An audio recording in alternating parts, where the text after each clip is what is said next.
দুই বন্ধু চালু আর ভোলু। চালু ঠিক যতটা আত্মবিশ্বাসী আর সেলফ কনফিডেন্সে ভরপুর ছিল, ভোলু ঠিক ততটাই হীনমন্যতা আর সেলফ ডাউটে পরিপূর্ণ ছিল। তো এরকম কেন? এর পিছনে বেশ কয়েকটা কারণ রয়েছে। যেমন নাম্বার 1, সেলফ কম্প্যাশন। চালু আর ভোলু দুজনই একটা কম্পিটিটিভ এক্সামের জন্য প্রিপারেশন নিচ্ছিল, কিন্তু দুজনই প্রথম অ্যাটেম্পটে অল্প কিছু নাম্বারের জন্য সেটাতে ফেল হয়ে যায়। ফেল হওয়ার পর ভোলু নিজেকে কন্টিনিউয়াসলি বলতে থাকে, আমি একটা গাধা, আমার দ্বারা জীবনে কিচ্ছু হবে না, আমি কোনো কাজের না, আমি কোনো কিছু ঠিকভাবে করতে পারি না। মানে ঠিক যেন ও নিজেই ওর সব থেকে বড় শত্রু। কেউ নিজের শত্রুকে কোনো কাজে একটুর জন্য ফেল হয়ে যেতে দেখার পর তাকে হীনমন্যতায় ডুবিয়ে মারার জন্য ঠিক যে কথাগুলো বলতো, যাতে সে দ্বিতীয়বার আর চেষ্টাই না করে, ভোলু নিজেকে নিজে ঠিক সেই কথাগুলো বলতে শুরু করে।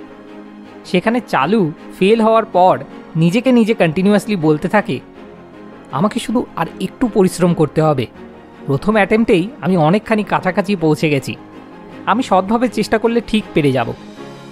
মানে ঠিক যেন ও নিজেই ওর সব থেকে বড় বন্ধু।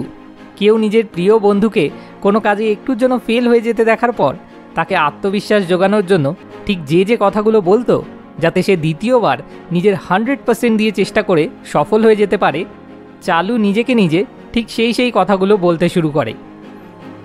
Number 2, self efficacy. চালু আর ভোলু দুজনেই একটু লাজুক স্বভাবের ছিল, কিন্তু দুজনের মধ্যেই একসময় ইচ্ছা জাগে স্ট্যান্ড আপ কমেডিয়ান হয়ে ওঠার।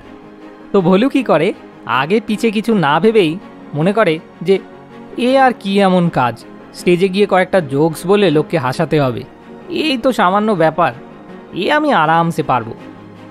আর কোনো রকম প্র্যাকটিস বা ডায়লগ ডেলিভারি এসব কিছু না শিখেই সোজা পৌঁছে যায় স্টেজে।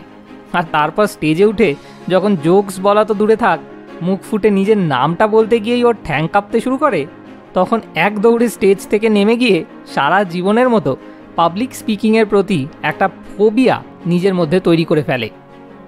অন্যদিকে চালু কী করে, প্রথমে কয়েকদিন যারা ফেমাস স্ট্যান্ড আপ কমেডিয়ান রয়েছে তাদেরকে ইউটিউবে ভালোভাবে অবজার্ভ করতে শুরু করে, এমনকি তাদের বিভিন্ন ইন্টারভিউগুলো দেখতে শুরু করে।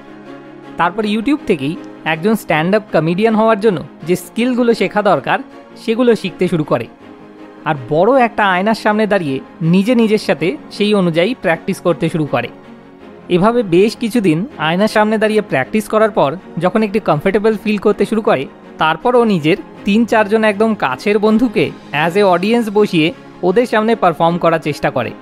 আর তারপর ফ্যামিলির রিলেটিভসদের সামনে পারফর্ম করেও ও যখন কমফোর্টেবল ফিল করতে শুরু করে, তারপরই ও ওদের কলেজের অনুষ্ঠানে এবং ফাইনালি স্টেজে উঠে as a stand up comedian perform করার চেষ্টা করে। আর নিজের প্রথম চেষ্টাতেই স্টেজে উঠে প্রচুর হাসি মুখ আর হাততালি উপহার পাওয়ায় সেটা ওর নিজের প্রতি as a stand up comedian and public speaker হিসেবে আত্মবিশ্বাস বাড়িয়ে তোলে। Number 3, self care. ভোলুর লাইফস্টাইল ছিল কিছুটা এরকম, প্রতিদিন রাতে শুয়ে উল্টোপাল্টা ভিডিও দেখা, যে কারণে মুখোমুখি পড়লে ও মেয়েদের চোখে চোখ রেখে অবধি কথা বলতে পারতো না।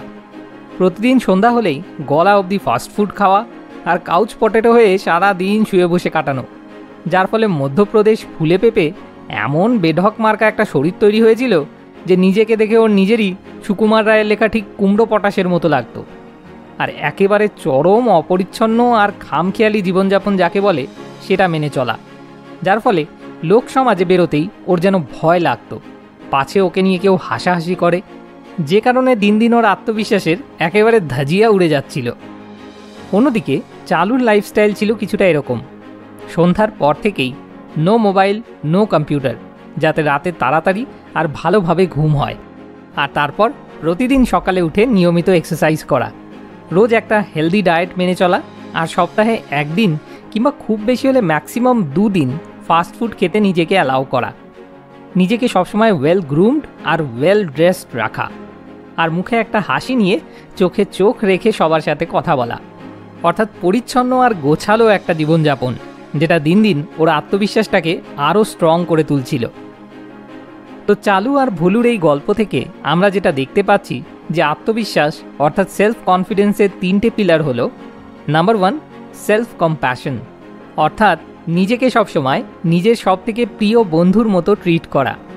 নাম্বার 2, সেলফ এফিকেসি, নিজের ক্ষমতা সম্পর্কে অবগত থাকা এবং সেটা বাড়িয়ে তোলার সঠিক পদ্ধতি অনুসরণ করা। অ্যান্ড নাম্বার 3, সেলফ কেয়ার, একটা পরিচ্ছন্ন এবং গোছালো জীবনযাপন করা। এবার পালা মোস্ট মোটিভেটিং কমেন্টের। ইমন, আপনাকে অসংখ্য ধন্যবাদ এত মোটিভেটিং একটা কমেন্ট করে আমাদের কাজে উৎসাহ বাড়ানোর জন্য। ভিডিওটা শেষ অবধি দেখার জন্য আপনাকে অসংখ্য ধন্যবাদ। মোর উইজডম, মোর সলিউশন, বেটার লাইফ।